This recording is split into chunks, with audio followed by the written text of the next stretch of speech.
Монгол Улсын засгийн газраас 2019 оныг эргэн төвтэй төрийн үйлчилгээний жил болгонд зарласан. Тэгвэл Ховд аймгийн хариуцлагатай тунгалаг төрөх хөтөлбөр батлан хэрэгжүүлж байна.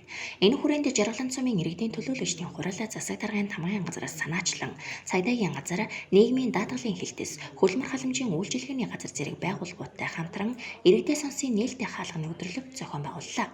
Иргэдийн санал хүсэлтийг сонсох нээлттэй удирдлагыг 2019 он гарснаар Жаргалан цумаас 3 дахь удаа зохион байгуулж байгаагаараа онцлогтой юм.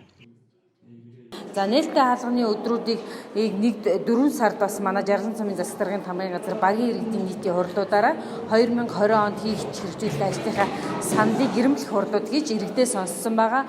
Мөн 5 сарын 22-оос 24-ний хооронд аймгийн засаг даргын тамгын газартаа хамтраад төрийн байгууллагуудын нээлттэй хаалганы өдрийг зохион байгуулсан байгаа.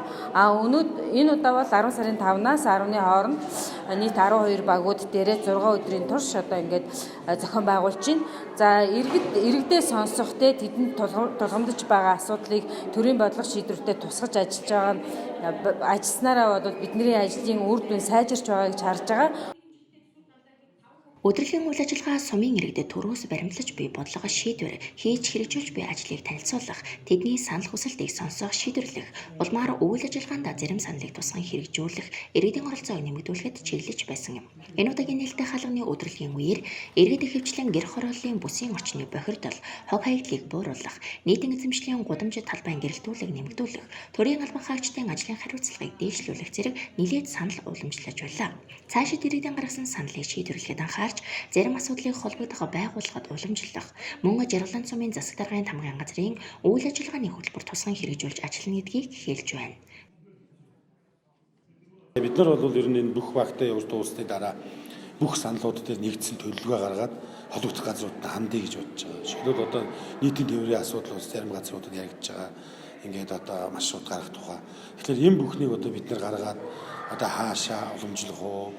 Одоо шал даатгал руу, нийгмийн халамж руу, эрүүл мэндийн газар руу, бүсийн онцлогийн хэмжээний төлөвлөгөө, мэргэжлийн хяналтын газар руу, захууд руу тэгээд одоо шаардлагатай томоохон ажлууд бол аймаг орон нутгийн удирдлагууд, их хурлын гишүүдэд танилцуул. Ер нь ийм талаар бол бас эргээд энэ иргэдийн санал хүсэлтийг иргэнээс сонсъё гэж ажил зохион байгуулж байгаа учраас иргэдийн санал хүсэлтийг тодорхой хэмжээнд шийдвэрлэх талд бол нэлээд ач холбогдол гэж анхаарч ажиллая. Бас иргэжлийн хөрөнгө оруулалтнууд дээр иргэдийн яриад байгаа тулгамдж байгаа асуудлуудыг бас одоо аймагт тусгуулах, сумандаа тусгах асуудал дээр анхаарах гэсэн ийм зорилготой энэ иргэдээ сонсоо энийг зохион байгуулж байгаа. Ховд аймгийн Жаргалан цум 12 багтай, тус суманд 40,000 гаруй хүн амьдарч байна.